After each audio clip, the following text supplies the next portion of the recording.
एक बुजुर्ग शिक्षिका भीषण गर्मियों के दिन में एक बस में सवार हुई, पैरों के दर्द से बेहाल, लेकिन बस में खाली सीट न देखकर जैसे तैसे खड़ी हो गई।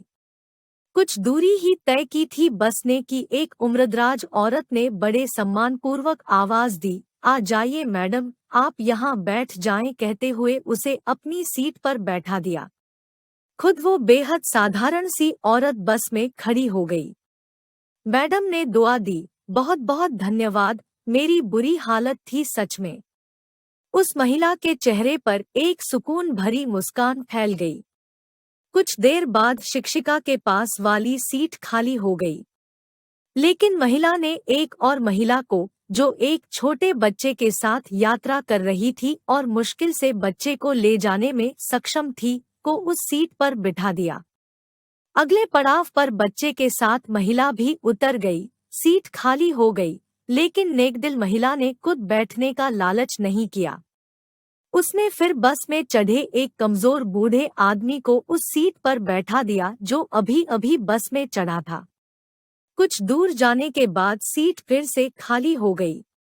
बस में अब गिनी चुनी सवारियां ही रह गई थी।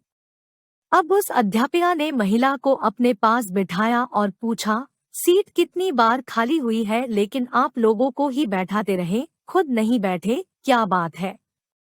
महिला ने कहा, मैडम, मैं एक मजदूर हूँ और दिन भर खड़ा रहकर मजदूरी करने से ही मेरा जीवन चलता है।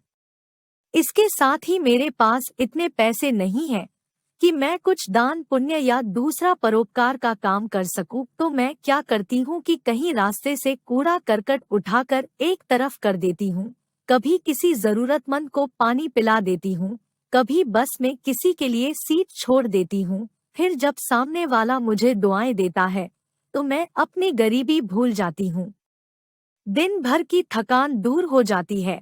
और तो और, जब मैं दोपहर में रोटी खाने के लिए बैठती हूँ ना बाहर बेंच पर, तो ये पंछी चिड़िया पास आके बैठ जाते हैं, रोटी डाल देती हूँ छोटे छोटे टुकड़े करके। जब वे खुशी से चिल्लाते हैं तो उन भगवान के जीवों को देखकर मेरा पेट भर जाता है।